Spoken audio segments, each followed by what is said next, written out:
Okay, everyone, time to wrap up the market action for this week like we do at every Friday or Saturday. And then, as always, I'm going to go and I'm going to run the statistics and try to find out what we're going to be trading next week over at StatsEdgeTrading. A super slow week, not only for what we're doing from the algorithmic front, but the markets didn't really move too much either. So, this might be a little bit of a short video, but I still think it's always good. It's always worthwhile, even when you have slow weeks like this, that you zoom out, you see all the things that happened, you gather a game plan for next week. Still, it looks like the trend following systems that I do over at StatsEdgeTrading, they'll be off, but our mean reversion or pullback strategies. One of the benefit of running multiple strategies. Sometimes you get a whole lot of trades, sometimes you get not much and you just sit in cash, which we're sitting in a lot of cash right now, waiting for the market to give us some sort of direction. So without further ado, let's just pop into it here. And I always start with Bitcoin, but there's going to be a theme here, right? So this has been the last 7 days of action. Pretty much nothing. I'm going to go back and forth to line charts because I think line charts are kind of important sometimes to look at just because they show you the close only. So it shuts out the noise of what happened intraday and just showing close to close. You can see on March 12th, we're at the exact same price we are now. So a lot of chop back and forth, but pretty much nothing. And if we start going into equity markets, we'll see a lot of the same. We'll go through and let's look here at the Qs and a lot of the same. If we go to this, you can see sideways, complete sideways action. And to be honest, I don't think that's necessarily a bad thing. It doesn't answer the question that we've been kind of looking at is this a bear flag or is this consolidation, people accumulating to push it higher?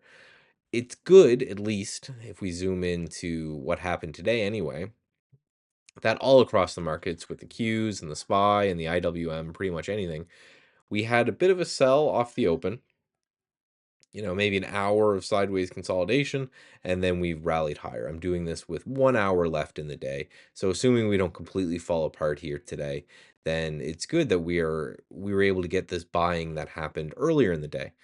Right? So if we dip in and then we get a nice little pop up from there, that's what we're looking for is, I kind of highlighted this scenario before where we have a big sell-off and then we have a bounce. So if we just continue lower, then that was just an overall downtrend. If we sell off, bounce, and then dig in a higher low and then start to push higher, well, that to me is a little bit more interesting. And this is the more of the pattern that I would like to buy. And so far, we got that today, right? It's only 1 days of action, but we gapped down and then we rallied almost just to close right here. So again, assuming with the last hour in the day, nothing crazy happens. But this is the kind of action that I would like to see because why is the biggest thing. If we go to, I don't know, an hourly chart or something, it just shows that there are buyers coming in at a higher price. Zoom out here. So before, what has been happening is every time we bounce, a seller comes in and we're not getting buyers at that higher price. We're getting buyers and sellers at lower prices, right? Stereotypical what we think of a downtrend. If we start to pull back and dig in here and then push higher, then that's the first time ever since the top of all of this craziness that we ended up getting that change in character, you could call it, where instead of lower highs and lower lows, now we actually got a higher low. And then if we break through this 570 and hold, then potentially a higher high. So we've reversed that potential trend.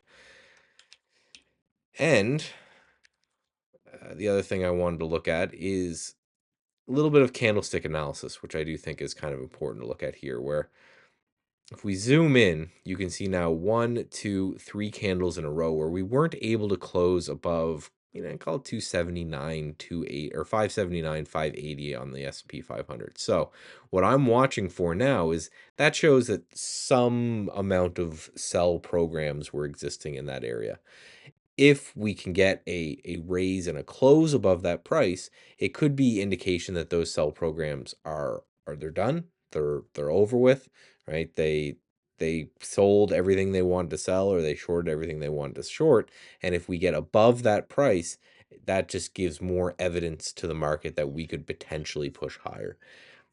Other than that, there's not too much that went on this week. I'm looking at GDX. We had a little bit of a pullback here today in gold. I can go XAU USD. Right, we had a little bit of a pullback here in gold. Even that started to get bought up a little bit later in the day, but we did have that gold pullback that we got to keep an eye on. And we have XLV, I'm still very interested in. So XLV here is our healthcare sector, and it's battling with this range.